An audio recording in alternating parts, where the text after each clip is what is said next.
మహాపరిశుద్ధుడు మన లోకరక్షకుడైన యేసుక్రీస్తు ప్రభువారి శుభప్రదమైన నామంలో ఈ ట్రూగాడ్ ఛానల్ వీక్షిస్తూ ఈ ట్రూగాడ్ ఛానల్ సబ్స్క్రైబ్ చేసుకొని నన్ను ఎంతగానో ప్రోత్సహిస్తున్నటువంటి నాతోటి జతపని వారైనటువంటి దేవుని సేవకులకు, ఆత్మీయ సహోదరి సహోదరులకు, సత్యాన్వేషకులందరూ కూడా నా హృదయపూర్వకమైన శుభాభివందనాలండి. మరి కొంత గ్యాప్ వచ్చింది, తప్పకుండా. ఎందుకంటే మరి దేవుని పరిచర్యలో ఉండటం వల్ల కొంచెం వీడియోలు చేయడానికి సమయం దొరకలేదు. అలాగే ఫోన్ కూడా కొంచెం ప్రాబ్లం ఉండటం వల్ల వీడియోలు చేయలేకపోయాము. తప్పకుండా మరి నాకు అవకాశం ఉంటే తప్పకుండా వీడియోలు చేస్తూ ఉంటాను. ముందుగా ఒక వీడియో చూద్దాం. పాస్టర్ షాలేం రాజ్ పై కౌంటర్ వీడియో సిరీస్ కి స్వాగతం. ముందుగా కమల్ హాసన్ ఓవర్ యాక్షన్ లో భాగంగా ఒక వీడియో క్లిప్ చూద్దాం.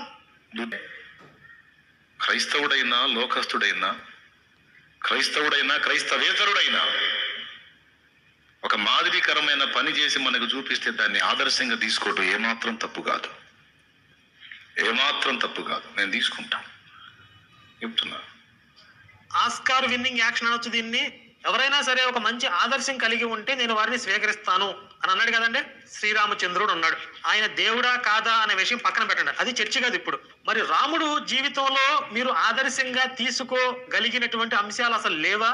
ఉదాహరణకి ఏకపత్ని వ్రతుడు అంటారు కదా రాముణ్ణి, అంటే జీవితాంతం ఒకే భార్యతో కలిసి ఉండటం. మరి ఈరోజు అది మనం ఆదర్శంగా తీసుకోగలిగినటువంటి విషయమే కదా. మరి మన కన్నింగ్ స్టార్ కమల్ హాసన్ చర్చిలో ఎప్పుడైనా ఇదిగో రాముడు ఏకపత్ని వ్రతుడు, రాముడిని మనం ఆదర్శంగా తీసుకోవాలి, ఆయన దేవుడిగా నమ్మమని కాదు. రాముడిని ఆదర్శంగా తీసుకోవడం అంటే ఆయన దేవుడిగా నమ్మమని కాదు కదా. ఇప్పుడు ఎలా అయితే అంబేద్కర్ని నేను ఆదర్శంగా తీసుకుంటాను అని చెప్పినంత మాత్రాన ఆయన దేవుడిగా నమ్మమని కాదు.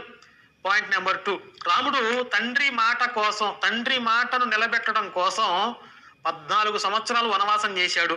అంటే పితృవాక్య పరిపాలకుడు అనేటటువంటి ఒక లక్షణం కూడా రాముడిలో ఉంది. ఆయనలో మొత్తం 21 సుగుణాలు ఉన్నాయి అని చెప్పి రామాయణం చెప్తుంది. సరే, అవన్నీ పక్కన పెడితే మనం ఆచరించదగినటువంటి లక్షణాలు చూసినట్లయితే ఏకపత్ని వ్రతుడు, పితృవాక్య పరిపాలకుడు, సత్యవాక్య పరిపాలకుడు, ఇలాంటి లక్షణాలు కొన్ని ఉన్నాయి. మనం చాలా ఈజీగా కనెక్ట్ అయ్యేటటువంటి విషయాలు.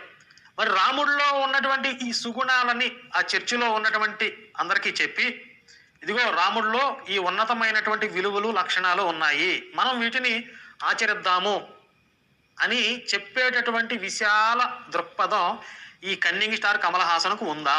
అలా చెప్పగలడా? లేదంటే ఇది ఓవర్ యాక్షన్ అనుకోవాలి. కమల్ హాసన్ కూడా సరిపడి మరి హాలీవుడ్ యాక్టర్ ఎవరైనా ఉంటే అయిపోయింది. శివశక్తి కరుణాకర్ సుగుణ గారు ఏమంటున్నారు మీరు అందరూ కూడా విన్నారు.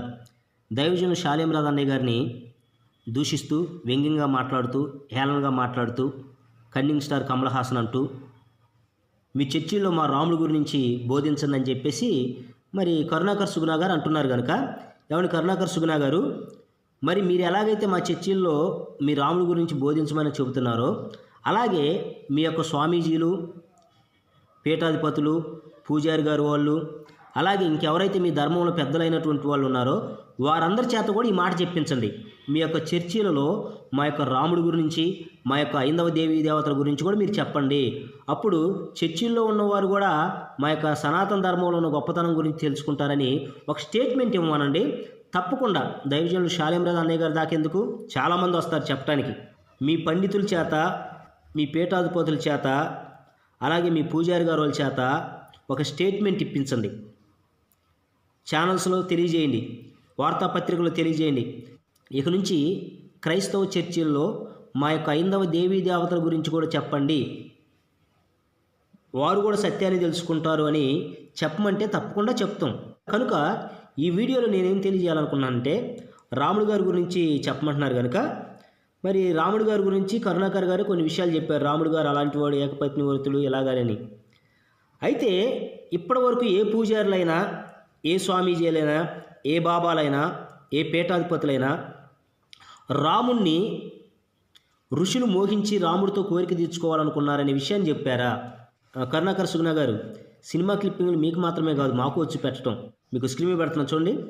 త్రేతాయుగంలో రాముడి అందం చూసి మోహించిన ఎంతో మంది మహర్షులు ద్వాపర యుగంలో గోపికా స్త్రీలుగా జన్మించి కృష్ణుని సాంగత్యంలో పరవశించారట. త్రేతాయుగంలో రాముడి అందం చూసి మోహించిన ఎంతో మంది మహర్షులు ద్వాపర యుగంలో గోపికా స్త్రీలుగా జన్మించి కృష్ణుని సాంగత్యంలో పరవశించారట. చూశారు కదా ప్రియ ఐందవ సహోదరి సహోదరులారా, ఏ పూజారి గారులైనా, ఏ స్వామీజీలైనా, ఏ పీఠాధిపతులైనా ఎప్పుడైనా ఐందవ గుళ్ళుల్లో హైందవ దేవాలయాలలో మన రాముణ్ణి ఋషులు మోహించారు, మన రాముడితో ఋషులు కోరికలు తీర్చుకోవాలనుకున్నారు అని చెప్పారా. కనుక విఘ్నులైనటువంటి మరి హైందవ మిత్రులారా, హైందవ సహోదరులారా, మరి శ్రీరామనవమికి ఏ గుడిలోనైనా సరే రామాలయంలో ఆ రోజు మన రాముని యొక్క సుందర రూపాన్ని చూసి ఋషులకు మోహం కలిగి ఋషులు రాముడితో కోరికలు తీర్చుకోవాలనుకున్నారు. ఎలా తీర్చుకున్నారో తెలుసా? మగవాడుగా ఉన్నప్పుడు కోరికలు తీర్చుకుంటే సమాజం సిగ్గుపడిద్దని గోపికలుగా మారి రాముడితో కోరికలు తీర్చుకున్నారని చెబుతున్నారంటే చెప్పరు. కనుక విఘ్నులైనటువంటి ప్రతి ఒక్కరు కూడా చూశారు కదా. ఇది ఎవరు చూశారు? ఇవన్నీ ఎవరు చూపిస్తున్నారంటే హిందువులు అనబడుతున్నటువంటి వారే. ఎందుకంటే హైందవ గ్రంథాల్లో ఉన్నాయి, రాముణ్ణి ఋషులు మోహించి కోరికలు తీర్చుకుంటారు. కరుణాకర్ సుగుణ గారు ఇలాంటి విషయాలను కూడా చర్చిల్లో చెప్పమని చెబుతున్నారండి. మరి హైందవ పెద్దలారా, మీరు కూడా మరి చెప్పమంటారా? మీ యొక్క అనుమతి కూడా మేము కోరుకుంటున్నాము. ప్రతి ఒక్కరు కూడా ఈ వీడియోని ఇతరులకు షేర్ చేయండి. కరుణాకర్ సుగుణ గారి యొక్క ఆశయం ఏంటంటే హైందవ దేవీ దేవతలు చేసినటువంటి పాడు పనులన్నీ కూడా సమాజానికి తెలియాలని.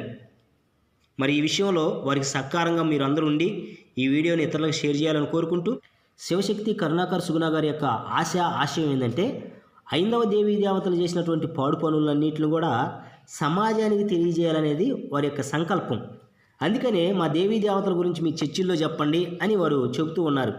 కనుక రాముడు గారిని ఋషులు మోహించి కోరికలు తీర్చుకున్నారనే విషయాన్ని కూడా మరి ప్రతి ఒక్కరు కూడా తెలుసుకొని, ఓహో మన సనాతన ధర్మంలో ఇంత దారుణమైన విషయాలు ఉన్నాయా, అందుకే మన పెద్దవాళ్ళు మన గ్రంథాలు మనకు అందకుండా చేశారనే విషయాన్ని ప్రతి ఒక్కరు కూడా గ్రహించి పరిశుద్ధుడైన దేవుడు ఎవరో, మానవ యొక్క పాపాలను ప్రక్షాళన చేసి మానవుడు చనిపోయిన తర్వాత నిత్య నరకం నుంచి తప్పించి దేవుడు ఎవరో కూడా తెలుసుకొని సత్యమార్గం నడవాలని కోరుకుంటూ సెలవు తీసుకుంటూ ఉన్నాను. God bless you.